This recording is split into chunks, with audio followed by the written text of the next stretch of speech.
नमस्कार विद्यार्थी मित्रों, गत लेक्चरों में आपणे प्रकरण 1 भौतिक जगतनो संपूर्णपणे अभ्यास करी चूक्या छीए। ज्यारे आजना लेक्चर में आपणे प्रकरण 5 गतिना नियमनो शुभारंभ करवाना छे।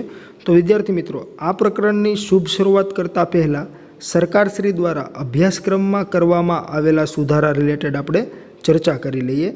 तो विद्यार्थी मित्रों, आ प्रकरण में तमारे थियरी रिलेटेड 11 टॉपिक है, एटले के 5.1 थी लईने 5.11 सुधीना टॉपिको आपेला छे। ते पैकी 5.1 जे प्रस्तावना जे छे ते तमारा अभ्यासक्रम में यथावत है। ज्यारे 5.2 एरिस्टोटलनी भूल भरेली मान्यता, 5.3 जड़त्वनो नियम, 5.4 न्यूटननो गतिनो पहलो नियम, 5.5 न्यूटननो गतिनो बीजो नियम અને 5.6 न्यूटननो गतिनो ત્રીજો नियम તે તમારા અભ્યાસક્રમમાંથી રદ કરવામાં આવેલ છે। એટલે કે તેની તમારે કોઈ પરીક્ષાની દૃષ્ટિએ તૈયારી કરવાની નથી। જ્યારે 5.7 વેગમાનનું સંરક્ષણ, 5.8 કણનું સંતુલન, 5.9 યંત્રશાસ્ત્રમાં સામાન્ય બળો, 5.10 વર્તુળાકાર ગતિ અને 5.11 યંત્રશાસ્ત્રમાં કોયડાઓ ઉકેલવા, आ जे 5 टॉपिक जे छे ते तमारा अभ्यासक्रम में यथावत राखेला छे, जेनी तमारे परीक्षा ने रिलेटेड तैयारी करवानी छे। तो विद्यार्थी मित्रों, आ जे 5 टॉपिक तमारा अभ्यासक्रम मांथी रद्द करवामां आवेला छे तेनो तमारे अभ्यास करवो अथवा तो के तेने तमारे समझवा जरूरी है, केम के तेनो आपणे आगळनी थियरी में अथवा तो के उदाहरण अने स्वाध्यायना दाखलाओं में उपयोग करवाना छे। तो विद्यार्थी मित्रों, न्यूटनना गतिना पहला अने त्रीजा नियमनी वात करीए तो तेमां तमारे मात्र स्टेटमेंट ज याद राखवानुं छे, बाकी तमारे मात्र ते समजवानुं छे। अने जो तमे टेक्स्ट बुक में जोशो तो तमने आइडिया आवशे। त्यां तमने जे न्यूटनना गतिना पहला नियम अने त्रीजा नियमना कथनो आपेला छे अने त्यारबाद तेनी तमने समज पड़े एटला माटे उदाहरणो आपेला छे। ज्यारे जड़त्वनो नियम जे छे तेमां पण एवुं ज छे, એટલે જડત્વનો નિયમ જે છે તે પણ તમારે માત્ર ખાલી યાદ રાખવાનો છે અને સમજવાનો છે, બાકી તેની તમારે પરીક્ષાની દૃષ્ટિએ કોઈ તૈયારી કરવાની નથી। જ્યારે એરિસ્ટોટલની ભૂલ ભરેલી માન્યતા જે છે તે આપણે અભ્યાસ કરવાના છીએ અને તેમાંથી તમારે કંઈ યાદ રાખવાની જરૂર છે નહીં। અને ન્યૂટનના ગતિના બીજા નિયમની વાત કરીએ વિદ્યાર્થી મિત્રો, તો તમને જે કંઈ સોફ્ટ કોપી સરકારશ્રી દ્વારા મોકલવામાં આવેલી છે તે સોફ્ટ કોપીમાં તમે જોશો તો તમને આઈડિયા આવશે કે ત્યાં તમને પ્રકરણ 5 જે છે તેની બાજુમાં નોંધ કરીને આપેલું છે કે બળ કેપિટલ F બરાબર ma, વેગમાન P બરાબર mv અને કેપિટલ F = dp/dt સૂત્રોની માહિતી આપી। એટલે કે જે ન્યૂટનનો ગતિનો બીજો નિયમ છે તેમાં તમને F બરાબર ma સૂત્રની તારવણી પણ મળતી હોય છે। એટલે તે તમારે સમજવો જરૂરી છે અને તેના આપણે સ્ટેપ્સ પણ સમજીશું। એટલે કે આપણે જે કંઈ થિયરીના જેટલા ટોપિક તમને આપેલા છે પ્રકરણ 5માં એ તમામ ટોપિકનો આપણે અભ્યાસ કરવાના છીએ। બાકી જે મેં તમને કીધું કે 5.2 થી લઈને 5.6 જે છે તે તમારે અભ્યાસક્રમમાંથી રદ કરેલ હોવાથી તેની પરીક્ષાની દૃષ્ટિએ કોઈ તૈયારી કરવાની નથી। તો વિદ્યાર્થી મિત્રો, હવે આપણે જોઈએ 5.1 પ્રસ્તાવના। તો એમાં તમને આપેલું છે, અગાઉના પ્રકરણમાં આપણે અવકાશમાં કણની ગતિનું માત્રાત્મક વર્ણન કર્યું। આપણે જોયું કે નિયમિત ગતિના વર્ણન માટે માત્ર વેગનો ખ્યાલ જરૂરી છે, જ્યારે અનિયમિત ગતિ માટે તે ઉપરાંત પ્રવેગનો ખ્યાલ જરૂરી છે। હજી સુધી આપણે એવો પ્રશ્ન પૂછ્યો નથી કે પદાર્થોની ગતિનું નિયંત્રણ શાનાથી થાય છે। આ પ્રકરણમાં આપણે આ મૂળભૂત પ્રશ્ન પર આવીશું। એટલે જો તો અહીંયા તમને એવું કહે છે કે આપણે જે કંઈ ગતિની અત્યાર સુધી ચર્ચા કરી, એટલે કે પ્રકરણ 3 અને પ્રકરણ 4નો જે કંઈ આપણે અભ્યાસ કર્યો એમાં આપણે જોયું કે જો નિયમિત ગતિ હશે એટલે કે યુનિફોર્મ મોશન હશે તો તમારે માત્ર વેગની જ માહિતીની જરૂર પડે છે, પ્રવેગની કોઈ જરૂર પડતી નથી। પરંતુ જ્યારે અનિયમિત ગતિ થતી હશે ત્યારે તમારે વેગ પ્રવેગ બધાની જરૂર પડતી હોય છે। એટલે કે તમે માત્ર ત્યાં પ્રવેગની માહિતી મેળવી લેશો તો પણ ચાલે, કેમ કે પ્રવેગ પરથી જ આપણે વેગની માહિતી મળી જતી હોય છે। તો ત્યાર પછી તમને કહે છે, હજુ સુધી આપણે એવો પ્રશ્ન પૂછ્યો નથી કે પદાર્થોની ગતિનું નિયંત્રણ શાનાથી થાય છે। આ પ્રકરણમાં આપણે આ મૂળભૂત પ્રશ્ન પર આવીશું।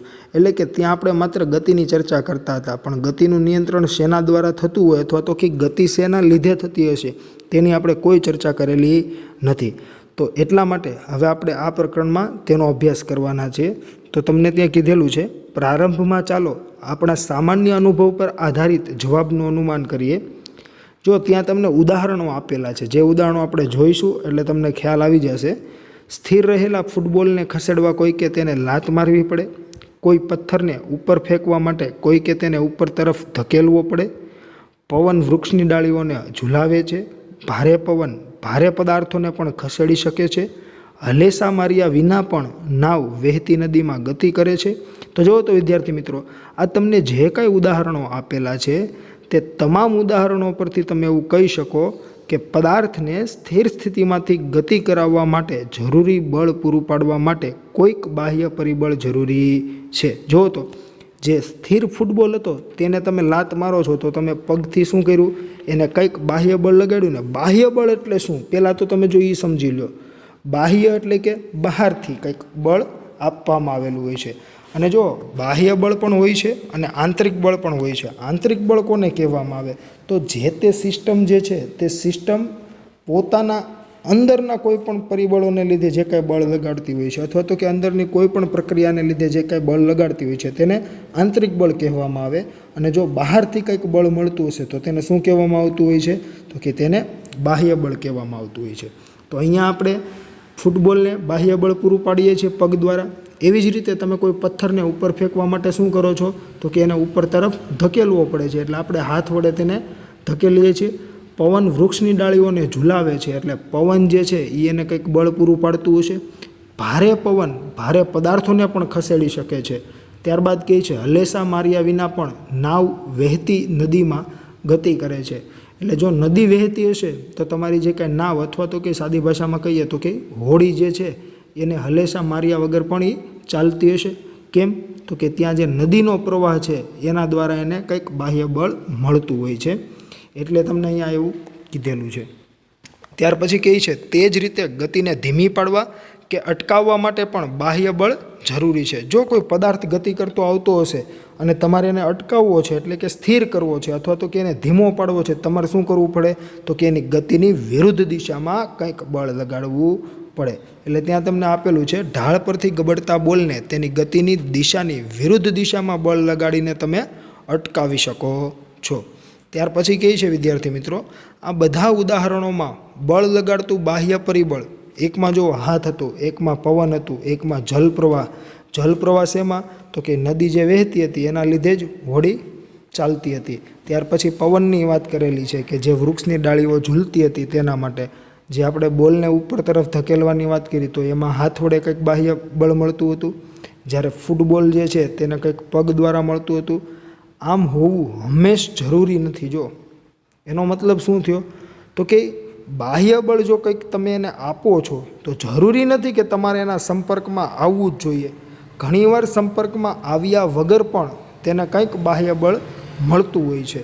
તો જોઈએ આપણે તેવા ઉદાહરણો. તો ત્યાં તમને આપેલું છે કોઈ મકાનની ટોચ પરથી મુક્ત કરેલો પથ્થર પૃથ્વીના ગુરુત્વીય ખેંચાણને લીધે નિમ્ન દિશામાં પ્રવેગિત થાય છે. જો આનો મતલબ શું થયો, તો કે તમે કોઈ મકાનની ટોચ પરથી કોઈ પથ્થરને હાથમાંથી મૂકશો, અથવા તો કે કોઈ બોલને મૂકશો તો શું કરે છે, તે મુક્ત પતન કરે છે. અને તેનો આપણે વિગતે અભ્યાસ કરી ચૂક્યા છીએ કે તે મુક્ત પતન થવાનું કારણ શું છે, તો કે ગુરુત્વાકર્ષણ બળ. તો જો તો ગુરુત્વાકર્ષણ બળ જે છે તે કોના દ્વારા લગાડવામાં આવતું હોય છે, તો કે પૃથ્વી દ્વારા. તો પૃથ્વી શું તેને ખેંચવા જાય છે, તેને ત્યાં સંપર્કમાં આવે છે, તો કે નહીં, એ સંપર્કમાં તો નથી આવતી, એમનું જ લાગે છે. ત્યાર પછી તમને અન્ય ઉદાહરણ પણ આપેલું છે કે એક ગજિયો ચુંબક દૂરથી પણ એક લોખંડની ખીલીને આકર્ષી શકે છે. એને ત્યાં લોખંડની ખીલીને ટચ કરવા નથી જવું પડતું, અથવા તો કે એને સ્પર્શ કરવા નથી જવું પડતું, એના સંપર્કમાં આવવું પડતું નથી. બરાબર છે, એમનું જ એને ખેંચી શકે છે ને, એટલે એમનું જ એના પર બળ લગાડે છે. એટલે આ દર્શાવે છે કે બાહ્ય પરિબળો, બ્રેકેટમાં કીધું ગુરુત્વાકર્ષણ અને ચુંબકીય બળો, દૂરથી પણ પદાર્થ પર બળ લગાડી શકે છે. એટલે જરૂરી નથી કે આ જે કાંઈ બળ જે છે તે સંપર્કમાં આવે તો જ લાગે. બરાબર છે, એટલે સંપર્કમાં આવ્યા વગર પણ લાગી શકતા હોય છે. ત્યાર પછી તમને કહે છે ટૂંકમાં સ્થિર પદાર્થને ગતિમાં લાવવા અથવા ગતિમાન પદાર્થને અટકાવવા માટે બળ જરૂરી છે. જે આપણે ઉદાહરણો જોયા તેના ઉપરથી તમે આવું કહી શકો કે કોઈ પદાર્થ જો સ્થિર છે તો એને ગતિમાં લાવવો હોય, અથવા કોઈ ગતિમાન પદાર્થ છે એની ગતિને અટકાવવી હોય તો તમારે બળ લગાડવું જરૂરી છે. અને આવું બળ પૂરું પાડવા માટે કોઈક બાહ્ય પરિબળ જરૂરી છે. આ બાહ્ય પરિબળ પદાર્થ સાથે સંપર્કમાં હોય પણ ખરું, અથવા ન પણ હોય, જરૂરી નથી સંપર્કમાં રહેવું, બાકી બાહ્ય પરિબળ જરૂરી છે. ત્યાર પછી કહે છે આ બધું તો બરાબર છે, પણ જો પદાર્થ નિયમિત ગતિ કરતો હોય, દાખલા તરીકે બરફના સમક્ષિતિજ ચોસલા પર અચળ ઝડપથી સુરેખ ગતિ કરતો સ્કેટર, તો શું પદાર્થને નિયમિત ગતિમાં રાખવા માટે બાહ્ય બળની જરૂર છે? તો જુઓ તો અહીંયા તમને ક્વેશ્ચન મળ્યો, શું? તો કે પદાર્થને નિયમિત ગતિમાં રાખવા માટે બાહ્ય બળની જરૂર છે. આપણે જે જોયું એ શેના માટે જોયું? તો કે સ્થિર હોય અને તમારે ગતિમાં લાવવું હોય તો બાહ્ય બળની જરૂર છે. જો ગતિ કરે છે એ ગતિને તમારે ધીમી પાડવી છે અથવા અટકાવવી છે તો પણ બાહ્ય બળની જરૂર છે. એટલા માટે હવે આવો પ્રશ્ન ઉદ્ભવે છે વિજ્ઞાનમાં અથવા તો કે ભૌતિક વિજ્ઞાનમાં કે શું પદાર્થને નિયમિત ગતિમાં રાખવા માટે બાહ્ય બળની જરૂર છે? તો એટલા માટે હવે આપણે જોઈએ એરિસ્ટોટલની ભૂલ ભરેલી માન્યતા. કેમ કે એરિસ્ટોટલે એનો જે આન્સર આપેલો છે ને એ આન્સર વર્ષો બાદ એવું માલુમ પડે છે કે તે સાચો નથી. બરાબર છે? એટલા માટે એવું કહે છે કે એરિસ્ટોટલની ભૂલ ભરેલી માન્યતા. તો આપણે જોઈએ તેમાં શું કહે છે. તો કીધું છે તમને ત્યાં, ઉપર દર્શાવેલ પ્રશ્ન સહેલો લાગે છે, તેમ છતાં તેનો જવાબ મળતા વર્ષો થયા હતા. કેમ કે જો ત્યારે કોઈ વિજ્ઞાનમાં એટલી બધી શોધખોળો થઈ ન હતી, એટલે જે આપને જે પ્રશ્ન અત્યારે જોતા સહેલો લાગે, કેમ કે આપણે હવે જાણીએ છીએ, આપણે ચેપ્ટર નંબર 3 ચેપ્ટર નંબર 4નો અભ્યાસ કરી ચૂક્યા છીએ, એટલે આપને એવું લાગે કે આ તો બહુ સહેલું છે. બરાબર છે? પરંતુ જ્યારે વિજ્ઞાન આગળ વધેલું જ ન હતું, જ્યારે કોઈ શોધખોળો થઈ જ ન હતી, બરાબર છે, ત્યારે એ પ્રશ્ન પણ ખૂબ જ અઘરો હતો.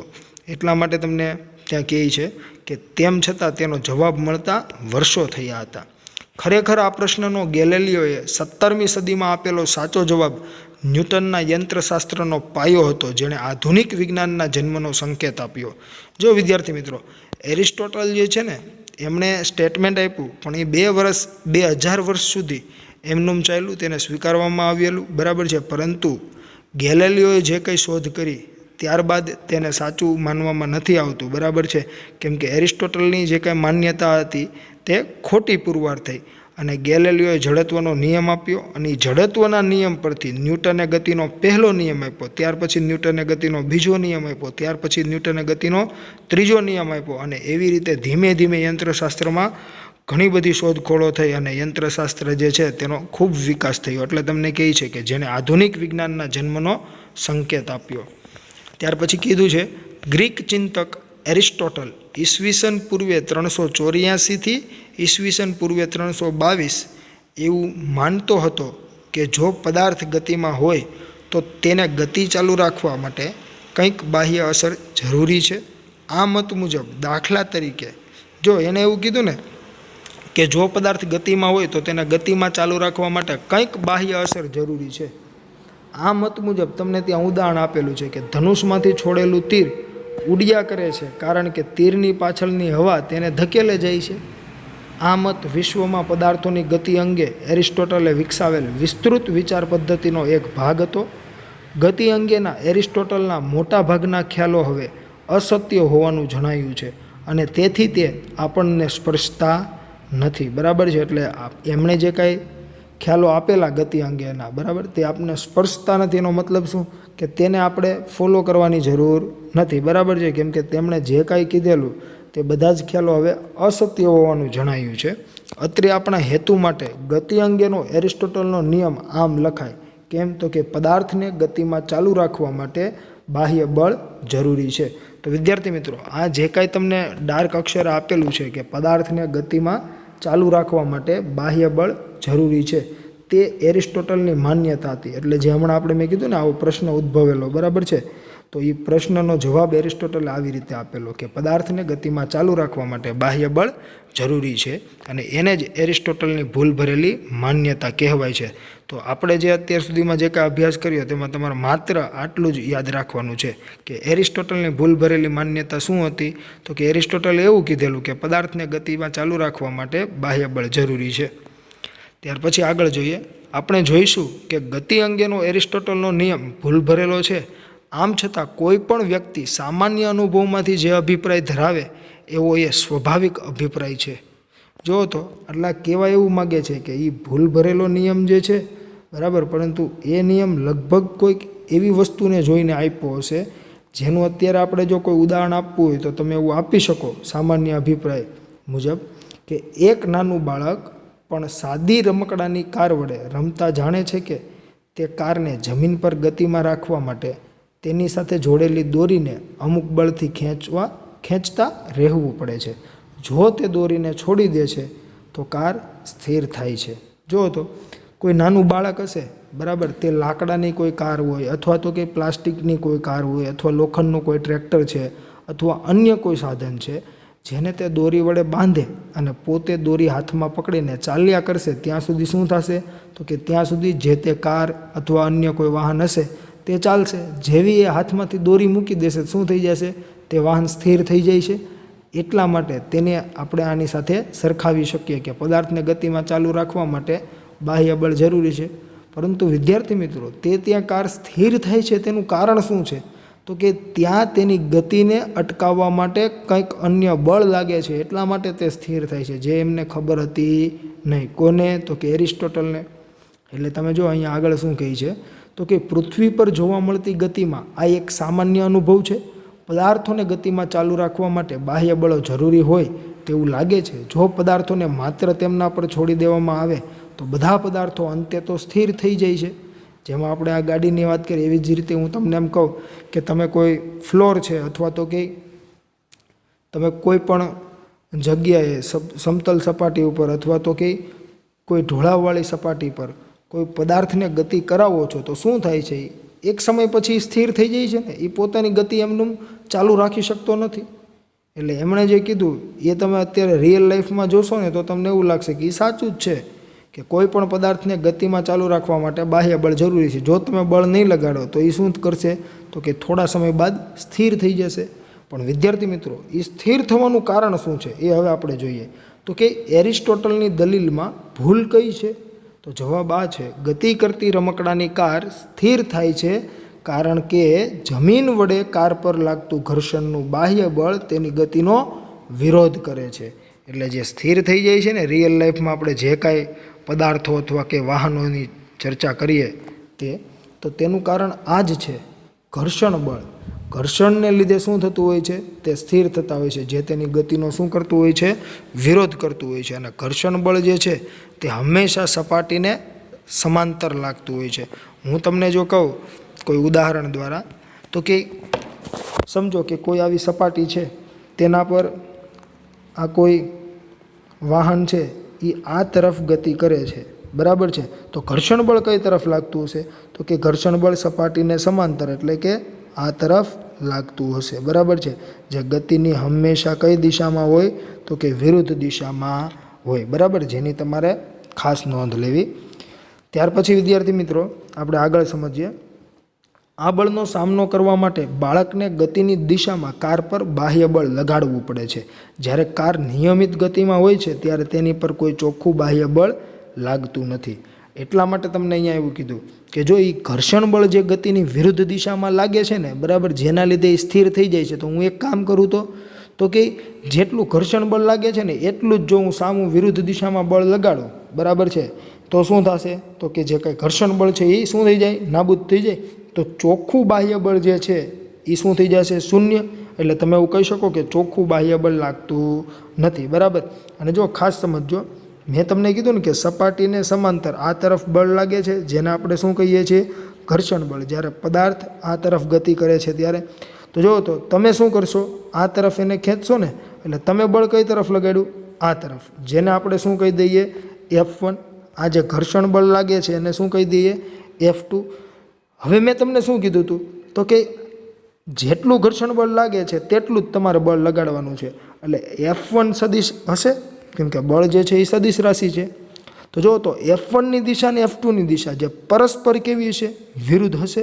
તો એટલા માટે F1 અને F2 જે છે તેના મૂલ્યો સમાન હશે પણ દિશા કેવી છે, પરસ્પર વિરુદ્ધ. તો તમે એ બંનેનો જો સરવાળો કરશો ને તો તમને સરવાળો શું મળશે, શૂન્ય સદિશ. કેમ કે મૂલ્ય સમાન અને દિશા પરસ્પર વિરુદ્ધ હોય તો તમે શું લખો તો કે F1 બરાબર માઇનસ F2 સદિશ. એટલે જો તમે એ બેનો સરવાળો કરશો તો શું થઈ જાય તો કે F2 માઇનસ F2 અથવા તો કે F1 માઇનસ F1 થઈ જશે. કેમ કે F1 બરાબર તો માઇનસ F2 છે, ખ્યાલ આવ્યો. એટલે શું મળી જશે, શૂન્ય સદિશ. જો ખ્યાલ ન આવતો હોય તો આપણે સમજીએ, આપણે જે સદિશ સમજેલા તે અનુસાર હું તમને એમ કહું કે F1 પ્લસ F2 કરવાનું છે, બરાબર છે. તો F1 જે છે એની જગ્યાએ મેં તમને શું કીધું, તમે શું લખી શકો તો કે માઇનસ F2 અને પ્લસ F2 તો એમનું છે જ, બરાબર છે. તો તમને આન્સર શું મળશે તો કે શૂન્ય સદિશ, બરાબર છે. એટલે જ્યારે તમે જેટલા બળો લાગતા હશે એ બધા જ બળોનો તમે સરવાળો કરો અને પરિણામ તમને શૂન્ય મળતું હોય તો ચોખ્ખું બાહ્ય બળ કેટલું થઈ ગયું, શૂન્ય. નેટ ફોર્સ શું થઈ જશે, 0. જો આની જગ્યાએ તમને આવું આપેલું હોય ને ક્યારેક કે આ કોઈ વાહન છે ગતિ કરે છે, બરાબર છે, આ તરફ બળ જે છે તે 5 ન્યૂટન લાગે અને આ તરફ બળ જે છે તે 3 ન્યૂટન લાગે છે. તો જુઓ તો આમાં તમારે જો કેવું હોય ને કે ચોખ્ખું બાહ્ય બળ કેટલું તો કે 2 ન્યૂટન. કેમ તો કે 5 ન્યૂટન જે છે તે ડાબી તરફ છે અને 3 ન્યૂટન જમણી તરફ છે, એટલે બંને પરસ્પર વિરુદ્ધ દિશામાં થઈ ગયા. એટલે જો તમે 5ને ધન લેશો તો તમારે 3 ન્યૂટનને કેવા લેવા પડશે, ઋણ લેવા પડશે. તો 5 માઇનસ 3 તમને કેટલા મળશે, 2 ન્યૂટન. એટલે અસર તો તમને 2 ન્યૂટનની જ જોવા મળે. એટલા માટે જે 2 ન્યૂટન તમને જે મળે ને, બરાબર, તેને તમે પરિણામી બળ પણ કહી શકો, ચોખ્ખું બળ પણ કહી શકો, અથવા તો કે અસરકારક બળ પણ કહી શકો. કેમ કે વાહનને જે કાંઈ અસર થવાની છે તે માત્ર ને માત્ર 2 ન્યૂટનની જ થશે. એટલે કે વાહન 2 ન્યૂટન બળ આ તરફ અનુભવતું હોય તે રીતે ગતિ કરશે. જે તમે જાણો છો કે તમને જો તમારા જે બંને હાથ છે, ડાબી બાજુ અને જમણી બાજુના હાથ 2 વ્યક્તિઓ ખેંચતા હોય, બરાબર, તો જે તરફનો વ્યક્તિ વધુ બળ લગાડતો હશે એ તરફ તમે ગતિ કરશો. પણ જે જમણી બાજુનો વ્યક્તિ હશે, બરાબર છે, તે તમને ઉદાહરણ તરીકે 20 ન્યૂટનનું બળ લગાડે છે અને ડાબી બાજુનો વ્યક્તિ જે છે તે 25 ન્યૂટનનું બળ લગાડે છે. તો તમે ડાબી બાજુ જશો પણ કેટલા બળની અસર હેઠળ ડાબી બાજુ ગતિ કરશો તો કે માત્ર 5 ન્યૂટન. કેમ તો કે જે જમણી બાજુનો વ્યક્તિ જે છે એ બળ લગાડે છે, બરાબર છે, એ 20 ન્યૂટન છે અને ડાબી બાજુનો જે બળ લગાડે છે તે 25 ન્યૂટન છે. તો એ જે 20 ન્યૂટન બળ લગાડે છે ને તેની અસર નાબૂદ કરવામાં જે ડાબી બાજુનો જે 25 ન્યૂટન બળ લગાડે છે ને તેનું 20 ન્યૂટન જતું રહેશે. તો માત્ર તેની અસર તમને માત્ર ને માત્ર 5 ન્યૂટનની જ જોવા મળશે, બરાબર. તો એટલા માટે ખાસ સમજો ચોખ્ખું બાહ્ય બળ કોને કહેવાય. ઘણી જગ્યાએ તમને પરિણામી બાહ્ય બળ કહેતા હોય છે અને ક્યારેક તમને અસરકારક બળ પણ કહે, બરાબર. તો એ બધું એક જ છે. બાળક વડે લાગતું બળ જમીન વડે લાગતા બળને નાબૂદ કરે છે. આ પરથી એવું કહી શકાય કે જો કોઈ ઘર્ષણ હોત જ નહીં તો કારને નિયમિત ગતિમાં ચાલુ રાખવા માટે બાળકને કોઈ બળ લગાડવું પડત નહીં. એટલે તો શું થાત તો કાર ચાલ્યા જ રાખત, બાળક ખેંચે નહીં તોય. અને જો આનું તમને મારું ઉદાહરણ આપવું ને તો એક હું આપી શકું કે અત્યારે તમે માર્કેટમાં સ્પિનર જોયા હશે, જેને તમે આમ સે ધીમેકથી ફેરવો તો પણ એ ઘણીવાર ગતિ કરે છે. જ્યારે તમે અન્ય કોઈ બોલ બેરિંગ અથવા અન્ય કોઈ મિકેનિઝમ લેશો તો એટલું જ બળ લગાડશો તો એટલું બધું નહીં ફરી શકે. શું કરવા તો કે એમાં ઘર્ષણ વધુ હોય છે. જ્યારે જે સ્પિનર જે છે ને તેમાં ઘર્ષણ ઘટાડવામાં આવેલું હોય છે. તેમાં એ પ્રકારના બોલ બેરિંગ્સ વાપરતા હોય છે અને એનું ઘર્ષણ એકદમ નહિવત કરેલું હોય છે. અને રિયલ લાઈફની આપણે વાત કરીએ વિદ્યાર્થી મિત્રો તો ઘર્ષણ બળ જે છે તે, શ્યાનતા બળ, આવા જે અમુક જે બળો જે છે, બરાબર છે, તે આપણે ક્યારેય નાબૂદ કરી શકતા નથી. તમે એ ઘટાડી શકો પણ 100% નાબૂદ કરી શકો નહીં. એટલા માટે તમને કીધું છે કુદરતી વિશ્વમાં ઘર્ષણ અને શ્યાનતા જેવા ગતિનો વિરોધ કરનારા બળો હંમેશા હાજર હોય છે. જો ઘન પદાર્થ હશે ને તેના માટે ઘર્ષણ શબ્દ વપરાય છે અથવા તો કે તેના માટે ઘર્ષણ બળ આપણે લેતા હોઈએ છીએ. જ્યારે તરલ પદાર્થો હશે, તરલ એટલે કે વાયુ અથવા તો કે પ્રવાહી, એના માટે આપણે શ્યાનતા બળ કહેતા હોઈએ છીએ. અને જેની વિગતે ચર્ચા આપણે શ્યાનતા બળની તરલના યાંત્રિક ગુણધર્મોમાં કરવાના છીએ અને ઘર્ષણ જે છે તેની ચર્ચા આપણે આ જ પ્રકરણમાં આગળ કરીશું. આ પરથી પદાર્થોને નિયમિત ગતિમાં ચાલુ રાખવા માટે ઘર્ષણ બળોનો સામનો કરવા બાહ્ય પરિબળો વડે બળો લગાડવાનું કેમ જરૂરી છે તે સમજાય છે. હવે આપણને એ સમજાય કે એરિસ્ટોટલની ક્યાં ભૂલ થઈ. તેણે એક વ્યવહારી અનુભવને શું કરી દીધો તો કે એક મૂળભૂત દલીલનું સ્વરૂપ આપ્યું. એટલે તમે કોઈ વ્યવહારિક અનુભવને જોઈને જો ડાયરેક્ટ તમે દલીલનું સ્વરૂપ આપી દો અથવા તો કે એના પરથી તમે નિયમ બનાવશો તો એ ચાલશે નહીં. જે મેં તમને કીધું હતું ને, તમારે જો કોઈ નિયમ આપવો છે તો તમારે તો અવલોકન કરવું પડે અને તેને વારંવાર નિયંત્રિત પ્રયોગો કરીને રિપીટેડ કરવા પડે. શું કરવા તો કે તમે વારંવાર એના અવલોકન લેશો ને દર વખતે તમને જો એ જ મળતું હોય ને તો જ તમે એવું કહી શકો કે જે કાંઈ બની રહ્યું છે ને એ દરેક કન્ડિશન માટે સાચું હશે. બાકી લક બાય ચાન્સ જો એવું બની ગયું હોય રિયલ લાઈફમાં તો એ ચાલે નહીં. બરાબર, એટલા માટે જ આપણે વૈજ્ઞાનિક પદ્ધતિના પદોની ચર્ચા કરેલી ત્યારે મેં તમને કીધેલું કે કઈ રીતે નક્કી થાય છે. બળો અને ગતિ અંગેનો કુદરતનો સાચો નિયમ શું છે તે જાણવા માટે એવા વિશ્વની કલ્પના કરવી પડે કે જેમાં ગતિને અવરોધતા ઘર્ષણ બળો વગરની નિયમિત ગતિ શક્ય હોય. ગેલિલિયોએ આમ જ કર્યું હતું. જો વિદ્યાર્થી મિત્રો, અહીંયા આપણે શું કરવું પડે તો કે ઘર્ષણને આપણે 100% નાબૂદ તો કરી જ નથી શકતા, ખાસ સમજજો. પરંતુ વૈજ્ઞાનિકો જે છે તે શું કરતા હોય છે તો કે એવી કન્ડિશન ધારી લે કે જો ઘર્ષણ હોત જ નહીં તો, જે મેં તમને જ્યારે આપણે પ્રકરણ 1નો અભ્યાસ કરી રહ્યા હતા ત્યારે કીધેલું કે વૈજ્ઞાનિકો જે છે તે શું કરતા હોય છે તો કે કોઈ પણ ઘટના ઘટી રહી છે તેના જે કાંઈ મહત્ત્વના પાસાઓ છે ને તેને અલગ કરી લેતા હોય છે અને ઓછું જે મહત્ત્વ ધરાવતું હશે તેને અવગણ્ય કરી નાખે છે અને પછી તેને સમજતા હોય છે. જે આપણે મુક્ત પતનમાં સમજેલા કે હવાના અવરોધને અવગણેલ હતો. બરાબર છે.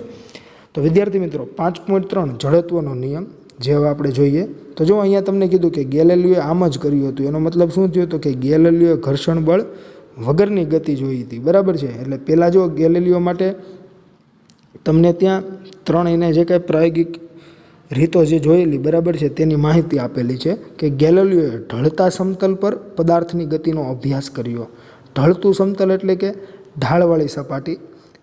એ ઢળતા સમતલ પર નીચે તરફ ગતિ કરતા પદાર્થો પ્રવેગિત થાય છે, જ્યારે ઉપર તરફ ગતિ કરતા પદાર્થો પ્રતિપ્રવેગિત થાય છે. અને ત્રીજામાં કહે છે કે સમક્ષિતિજ સમતલ પરની ગતિ એ વચગાળાની સ્થિતિ છે. આ પરથી ગેલિલિયો એવો નિષ્કર્ષ તારવ્યો કે ઘર્ષણ રહિત સમક્ષિતિજ સમતલ પર ગતિ કરતા પદાર્થને પ્રવેગ કે પ્રતિપ્રવેગ એકય હોય જ ન શકે, એટલે કે તે અચળ વેગથી ગતિ કરતો હોવો જોઈએ. જો અહીંયા કહેવા શું માગે છે તે આપણે સમજીએ.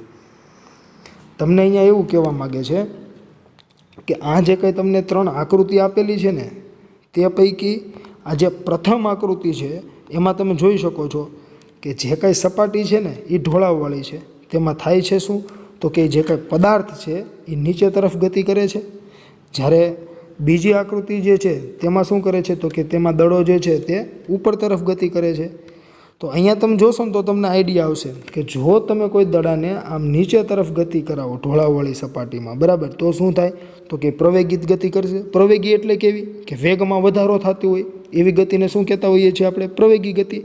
પછી જો તમે કોઈ ઢાળ પર કોઈ દડાને આમ ઉપર તરફ ગતિ કરાવો છો તો શું થાય તો કે પ્રતિપ્રવેગી ગતિ થાય, જે આપણે જાણીએ છીએ, જે આપણે અભ્યાસ કરી ચૂક્યા છીએ સુરેખપથ પર ગતિમાં. બરાબર છે. તો આ જે કાંઈ ગતિ થતી હશે તેમાં શું થતું હશે તો કે વેગમાં ઘટાડો થતો હશે ને એક હાઈટે પહોંચશે ત્યારે વેગ શું થઈ જશે? શૂન્ય થઈ જશે ને ફરી પાછો બોલ શું થશે? નીચે આવશે. બરાબર છે.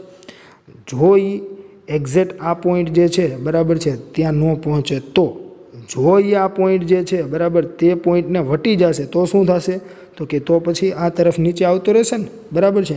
એટલે આપણે એવું માનીએ કે એક્ઝેક્ટ જે મહત્તમ હાઈટ છે ત્યાં સુધી પહોંચતો નથી તો શું થશે તો ત્યાં સુધીમાં જો એનો વેગ શૂન્ય થઈ જતો હશે તો ફરી પાછો તે દડો રિટર્ન આવતો હશે.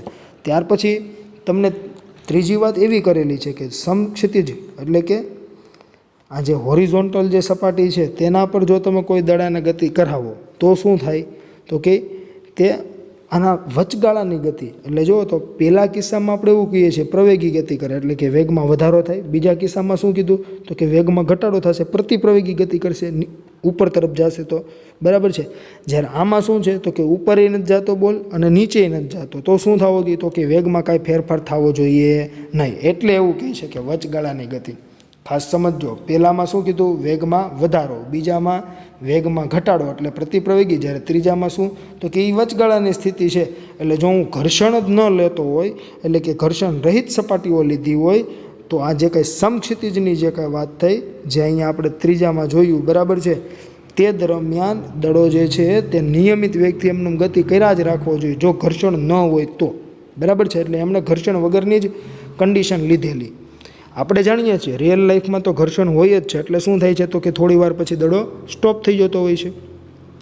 રિયલ લાઈફમાં 100% ઘર્ષણ રહિત સપાટી પોસિબલ નથી. તમે રિયલ લાઈફમાં ઘર્ષણ ઘટાડવા માટે ઘણા બધા ઊંજણો વાપરતા હોય છો, એટલે કે લ્યુબ્રિકન્ટ્સ વાપરતા હોવ છો, જે આપણે ઓઇલ, ગ્રીસ જેવા લ્યુબ્રિકન્ટ્સનો યુઝ કરતા હોય છે. તેનું કારણ જ એ છે કે ઘર્ષણ ઓછું થાય. તમે જોયું હશે બોલ બેરિંગ્સની જે કાંઈ મિકેનિઝમ છે તેમાં તમે ગ્રીસ કરતા હોવ છો.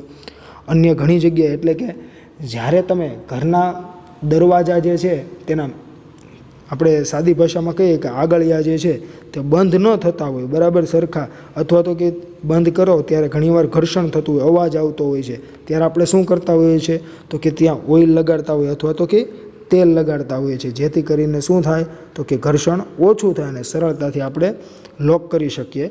તો એ જે છે એ શું થઈ ગયું તો કે એ આપણા માટે લ્યુબ્રિકન્ટ બની ગયું. તેલ હોય તો પણ ભલે અને ઓઇલ હોય તો પણ ભલે, બરાબર છે. તો એવી રીતે તમે કોઈ પણ સપાટીનું ઘર્ષણ ઘટાડી શકો, પરંતુ સાવ શૂન્ય કરી શકો નહીં. આ જ નિષ્કર્ષ તરફ દોરી જતા ગેલેલિયોના એક બીજા પ્રયોગમાં બે ઢળતા સમતલો વપરાય છે. એક સમતલ પર સ્થિર સ્થિતિમાંથી મુક્ત કરેલ બોલ ગબડીને નીચે આવે છે અને બીજા સમતલ પર ચઢે છે. જો ઢળતા સમતલની સપાટીઓ લીસી હોય તો બોલે પ્રાપ્ત કરેલી અંતિમ ઊંચાઈ લગભગ મૂળ ઊંચાઈ જેટલી હોય છે. બ્રેકેટમાં કહે છે સહેજ ઓછી પણ કદી વધારે તો નહીં જ. આદર્શ પરિસ્થિતિમાં જ્યારે ઘર્ષણ ગેરહાજર હોય ત્યારે બોલને મળતી અંતિમ ઊંચાઈ પ્રારંભિક ઊંચાઈ જેટલી જ હોય છે. જો વિદ્યાર્થી મિત્રો આને પણ આપણે સમજીએ તો અહીંયા તમને એવું કહેવા માગે છે કે તમે જો કોઈ આવી ઢોળાવવાળી સપાટી છે બરાબર છે, ત્યાં અહીંયાથી તમે ગતિ કરો છો બરાબર, તો શું થશે તો કે આ ગતિ દરમિયાન તમે જ્યારે આવી રીતે આવશો તો આ તરફ પણ અહીંયા જેટલી હાઈટ જે છે ને તેટલી હાઈટે તમે પહોંચશો. ક્યારે? જો સપાટીમાં ઘર્ષણ હશે નહીં તો. જો સપાટીને કંઈક ઘર્ષણ હશે ને તો તમે શું કરશો તો કે તો તમે આટલે સુધી પહોંચી શકશો નહીં. તો તમે ક્યાં પહોંચશો તો કે તો તમે આટલે જ પહોંચશો. આટલે ક્યારે પહોંચશો? જો ઘર્ષણ હશે તો. ઘર્ષણ નહીં હોય તો શું થશે તો કે તમે સામે તેટલી જ મહત્તમ ઊંચાઈએ પહોંચી જાઓ છો. જેનું આપણે રિયલ લાઈફમાં ઉદાહરણ જોઈએ તો કે તમે જો કોઈ સાયકલ લઈને જતા હોય અને જ્યારે આવો વક્ર રસ્તો હશે ત્યારે તમે અનુભવેલું હશે કે તમે જ્યારે આ સપાટી પર હશો બરાબર, આ પોઈન્ટે હશો ત્યારે પેડલ મારવાનું બંધ કરી દેશો. પછી થાય શું તો કે જેમ જેમ તમે આમ નીચે જાઓ ને એમ વેગમાં વધારો થાય સાયકલના. પછી આમ જાશો ને એટલે આટલે પહોંચશો ને પછી આપણે ફરજિયાત શું કરવું પડે તો કે ઊભા થઈને પેડલ મારવા પડે ને ફૂલ બળ કરવું પડે, ત્યારે જ એ સાયકલ ઢાળ ચડી શકે. આવું શું કરવા થાય છે તો કે આવું એટલે થાય છે કે જે કાંઈ રસ્તો છે ને એનો ઘર્ષણને લીધે તમે અહીંયા સામે મહત્તમ ઊંચાઈ પ્રાપ્ત નથી કરતા. મહત્તમ ઊંચાઈની જગ્યાએ તમે આટલે આવીને એકદમ સાયકલ ધીમી પડી ગઈ. એનું કારણ એ છે ઘર્ષણ. જો ઘર્ષણ ન હોત ને તો શું થાત તો તમે અહીંથી ગતિ કરત અને અહીંયા સુધી સાયકલ પહોંચી જાત, બરાબર છે. પણ ક્યારે એવું ન બને કે સાયકલ જે છે ને એ અહીંયાની જે ઊંચાઈ હતી ને એના કરતાં વધુ આમ આગળ જઈને અહીંયા પહોંચી જાય. એવું કોઈ દિવસ બને નહીં, કેમ કે આપણે પ્રકરણ 3માં અભ્યાસ કરી ચૂક્યા છીએ કે આ જે કાંઈ થાય છે અહીંયા જે આ તરફની ગતિ હતી ને આ નીચે તરફની, ત્યારે જે કાંઈ વેગમાં વધારો થાય છે એનું કારણ શું છે તો કે ગુરુત્વ પ્રવેગ. અને એવી જ રીતે તમે જ્યારે અહીંયા પહોંચો છો ને એ દરમિયાન આ તરફ તમે જ્યારે ગતિ કરો છો ત્યારે વેગમાં જે કાંઈ ઘટાડો થાય છે ને એનું કારણ પણ શું છે તો કે ગુરુત્વ પ્રવેગ જ છે, બરાબર છે. એટલા માટે જો કોઈ અવરોધ ન હોય તો ગુરુત્વ પ્રવેગને લીધે અહીંયા જેટલો કાંઈ વેગ મળ્યો હશે ને બરાબર છે એ વેગથી તમે જો આ તરફ આમ ઉપર તરફ ગતિ કરો ને બરાબર, તો એ વેગ આ જગ્યાએ આવીને શું થઈ જાય? શૂન્ય થઈ જાય. જે આપણે સુરેખ પથ પર ગતિનો અભ્યાસ કરી રહ્યા હતા ત્યારે અભ્યાસ કરેલું, બરાબર છે. કેમ કે અહીંયા જે કાંઈ પ્રવેગ જે છે તે માત્ર ને માત્ર ગુરુત્વ પ્રવેગ જ છે, બરાબર. જે આપણે અભ્યાસ કરતા કે કોઈ બોલને તમે આમ ઉપર તરફ ફેંકો તો વેગ ઘટીને આ મહત્તમ ઊંચાઈ શું થઈ જતો હોય? શૂન્ય. અને ત્યાંથી જો પદાર્થ અહીંયા આવી રીતે આમ ગતિ કરતો તો જમીન પર તેનો વેગ પાછો કેટલો થઈ જતો તો કે જેટલા વેગથી તમે ફેંકો હોય ને એટલા જ વેગથી રિટર્ન આવતો. તો શું કરવા? તમે ત્યાં હવાનો અવરોધ અવગણતા હતા, એટલે અહીંયા પણ જો તમે ઘર્ષણને અવગણી નાખશો ને તો એવું જ બનતું હશે, બરાબર. એટલા માટે તમને એવું કીધું છે. ત્યાર પછી કીધું છે જો બીજા સમતલનો ઢાળ ઓછો રાખવામાં આવે તો પ્રયોગનું પુનરાવર્તન કરતાં બોલ હજી તેટલી ઊંચાઈએ પહોંચે છે, પરંતુ આમ કરવામાં તે વધારે લાંબુ અંતર કાપે છે. સીમાંત કિસ્સામાં જ્યારે બીજા સમતલનો ઢાળ શૂન્ય બને છે ત્યારે બોલ અનંત અંતર કાપે છે. બીજા શબ્દોમાં તેની ગતિ ક્યારેય અટકતી નથી. અલબત્ત આ એક આદર્શ પરિસ્થિતિ છે. જો વિદ્યાર્થી મિત્રો હમણાં જે મેં તમને સમજાવ્યું ને તેના માટે તમને અહીંયા 3 આકૃતિ આપી છે. જે મેં તમને હમણાં સાયકલ વડે સમજાવ્યું કે નહીં, આ જો એના માટે છે કે સામે પણ એટલી જ હાઇટ પ્રાપ્ત કરે છે, જે આપણે જોઈએ જો અહીંયા તમે જોઈ શકો છો, બરાબર. જ્યારે અહીંયા શું કીધું છે તો કે જો સામેનો ઢાળ ઓછો રાખવામાં આવે ને તો એ મહત્તમ ઊંચાઈએ પહોંચશે ને, બરાબર છે. એ દરમિયાન તેણે કાપેલું જે સમક્ષિતિજ અંતર હશે, સમક્ષિતિજ એટલે કે આ અંતર થયું જો આટલું અંતર, એ જે છે તે આ પહેલાં કિસ્સા કરતાં કેવું હશે, વધુ હશે, બરાબર. જ્યારે ઢાળ ઓછો હોય સપાટીનો ત્યારે જો અહીંયા જે કાંઈ ઢાળ છે ને સપાટીનો આ કિસ્સામાં, એના કરતાં આ કિસ્સામાં ઢાળ જે છે તે આ સપાટી કરતાં આ સપાટીનો ઢાળ ઓછો છે. જો ખાસ સમજજો, પહેલાંમાં આપણે સમજીએ તો કે પહેલી આકૃતિમાં તમે જો ડાબી બાજુ અને જમણી બાજુનો ઢાળ સરખો, બીજી આકૃતિમાં શું થઈ ગયું તો કે ડાબી બાજુનો ઢાળ વધુ છે, જ્યારે જમણી બાજુ ઢાળ કેવો છે, ઓછો છે.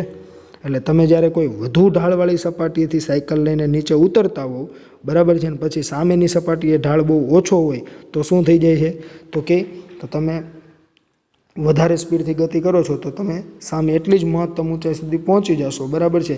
પણ એ દરમિયાન તમે ચેક કરશો તો તમને ખ્યાલ આવશે કે તમે સમક્ષિતિજ અંતર જે છે ને તે આ કિસ્સા કરતાં આ કિસ્સામાં વધુ કાપેલું હશે.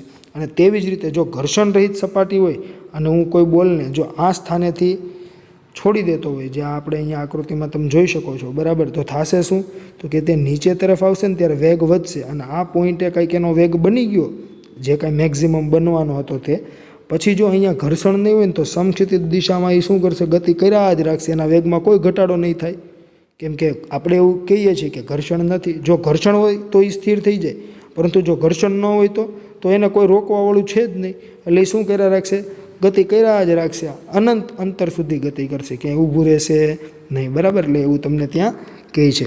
પરંતુ આ એક આદર્શ પરિસ્થિતિ છે, જો અહીંયા લખ્યું ને આ એક આદર્શ પરિસ્થિતિ છે. રિયલ લાઈફમાં આવું કોઈ દિવસ બનતું નથી, કેમ કે રિયલ લાઈફમાં કોઈ દિવસ તમે ઘર્ષણને શૂન્ય કરી શકો નહીં. ત્યાર પછી તમને કહે છે વ્યવહારમાં સમક્ષિતિજ સમતલ પર બોલ અમુક નિશ્ચિત અંતર કાપીને સ્થિર થાય છે. તેનું કારણ ગતિનો વિરોધ કરતું ઘર્ષણ બળ છે, જેને કદી સંપૂર્ણતઃ નિવારી શકાતું નથી. આમ છતાં જો ઘર્ષણ ન હોત તો સમક્ષિતિજ સમતલ પર બોલ અચળ વેગથી ગતિ કરવાનું ચાલુ રાખત. આમ ગેલેલિયોએ ગતિ અંગે ઊંડી સમજ મેળવી જે એરિસ્ટોટલ અને તેના અનુયાયીઓને મળી ન હતી. જો અહીંયા અનુયાયીઓ કહે છે, અનુયાયી એટલે શું તો કે જે ગેલેલિયોને ફોલો કરતા હોય, બરાબર છે, તે અને જે એની સાથે કામ કરતા હોય તે બધા એના શું કહેવાય, અનુયાયીઓ, બરાબર. જે કોઈને મળેલી ન હતી માહિતી તે ગેલેલિયોને મળી ગઈ, બરાબર. ત્યાર પછી તમને બ્રેકેટમાં કીધું છે અચળ વેગ સાથેની ગતિની અવસ્થા બંને સમતુલ્ય છે. બંને કિસ્સાઓમાં પદાર્થ પર કોઈ ચોખ્ખું બળ લાગતું નથી. પદાર્થને નિયમિત ગતિમાં ચાલુ રાખવા માટે ચોખ્ખા બળની જરૂર છે એમ માની લેવું સાચું નથી, બરાબર. એટલે જે કાંઈ ગેલેલિયોએ જે કાંઈ માહિતી આપી એ શેના માટે આપી તો કે એણે ઘર્ષણ રહિત સપાટી માટે આપી, એટલા માટે એનું જે કાંઈ સ્ટેટમેન્ટ છે તેને આપણે સાચું માની લીધું. અને જે કાંઈ સૌપ્રથમ એરિસ્ટોટલે જે કાંઈ માન્યતા એની હતી, બરાબર છે, તે હવે ખોટી સાબિત થઈ. તો કેમ કે એમને ઘર્ષણને ધ્યાને લીધું હતું નહીં, બરાબર. એટલે એમણે કીધું હતું કે કોઈ પણ પદાર્થને નિયમિત ગતિ ચાલુ રાખવા માટે બાહ્ય બળની જરૂર છે, જ્યારે ગેલેલિયોએ શું કીધું કે જરૂર નથી.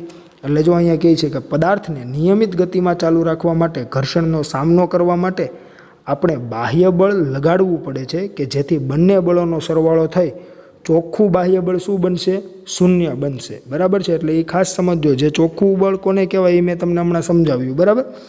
ટૂંકમાં જો ચોખ્ખું બાહ્ય બળ શૂન્ય હોય તો સ્થિર પદાર્થ સ્થિર જ રહે છે અને ગતિમાન પદાર્થ નિયમિત વેગથી ગતિ કરવાનું ચાલુ રાખે છે.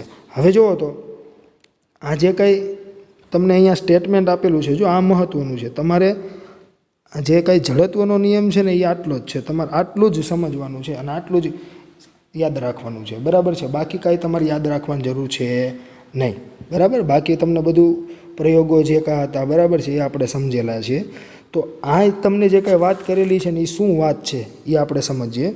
તો કે હું તમને એમ કહું કે આ કોઈ સપાટી છે, આ સપાટી ઉપર આ કોઈ બોલ જે છે તે આ તરફ ગતિ કરે છે, તો એ થોડી વાર પછી સ્થિર થઈ જવાનો છે અહીંયા પહોંચીને.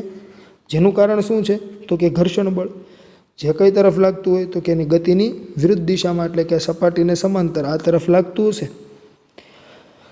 પરંતુ જો ઘર્ષણ રહિત સપાટી હોય તો શું કરશે? તો કે આ બોલ એમનું ગતિ કર્યા જ રાખશે. જે વ્યક્તિ ગતિ કરતો હતો એ વ્યક્તિ, કેમ કે જો આ જે મેં કીધું ને આ તરફ ઘર્ષણ બળ લાગે છે એ બળ નથી, બરાબર છે. તો શું થાય? તો કે એ જે કાંઈ બોલ જે છે એ એમનું ગતિ કર્યા જ રાખશે, બરાબર છે. અનંત અંતર સુધી ગતિ કરશે, કેમ કે એને રોકવાવાળું અથવા તો કે એના વેગમાં ઘટાડો કરનાર કોઈ વિરુદ્ધ દિશામાં બળ લાગતું નથી, અથવા તો કે કોઈ પ્રતિપ્રવેગ છે નહીં, બરાબર. અને જો આ બોલ સ્થિર છે અહીંયા, બરાબર, તો એ સ્થિર ક્યારે રહી શકે? તો કે એના પર કોઈ પણ જાતનું બળ લાગતું હોય નહીં ત્યારે. જો આ પદાર્થ મેં શું કીધું અહીંયા સ્થિર છે, બરાબર, તો એ સ્થિર ક્યારે રહી શકે? તો કે એના પર કોઈ ચોખ્ખું બાહ્ય બળ લાગતું ન હોય ત્યારે. જો હું એમ કહું કે આના પર જો આ તરફ બળ લાગતું જ હશે અથવા આ તરફ બળ લાગતું જ હશે, બરાબર છે, તો શું થાય? તો એ બળની દિશામાં ગતિ કરવો જોઈએ ને. જો હું એમ કહું આ તરફ લાગે છે તો એ તરફ ગતિ કરવો જોઈએ. જો આ તરફ ચોખ્ખું બાહ્ય બળ લાગે છે તો એ તરફ ગતિ કરવો જોઈએ. પણ એના પર કોઈ બાહ્ય બળ લાગતું ન હોય તો જ એ ગતિ કરતો હોય નહીં, બાકી તો એ ગતિ કરવો જોઈએ. એટલે સ્થિર પદાર્થ સ્થિર રહેશે, અથવા તો કે જે નિયમિત વ્યક્તિ ગતિ કરે છે ને એ નિયમિત વ્યક્તિ પોતાની ગતિ ચાલુ રાખશે. ક્યાં સુધી? તો કે જ્યાં સુધી ચોખ્ખું બાહ્ય બળ શૂન્ય છે ત્યાં સુધી. અને ચોખ્ખું બાહ્ય બળ કોને કહેવાય તે મેં તમને સમજાવ્યું. તેમ છતાં જો હું તમને એમ કહું કે આ જે કંઈ પદાર્થ છે એ આ તરફ ગતિ કરે છે, એ દરમિયાન આ તરફ ઘર્ષણ બળ લાગે છે, બરાબર છે, અને તમે આ તરફ બળ લગાડો છો, તમારું બળ જે છે એ 2 ન્યૂટન છે અને વિરુદ્ધ દિશામાં ઘર્ષણ બળ છે એ કેટલું છે? 1 ન્યૂટન છે. તો જો તો ચોખ્ખું કેટલું થશે? તો કે 1 ન્યૂટન જ થશે ને, કેમ કે 2 ન્યૂટન માઇનસ 1 ન્યૂટન કરવું પડશે. તો 1 ન્યૂટન જે છે એ શું થઈ જશે? ચોખ્ખું બાહ્ય બળ. અને 1 ન્યૂટનની અસર હેઠળ એ શું કરશે? તો કે આ તરફ ગતિ કરશે.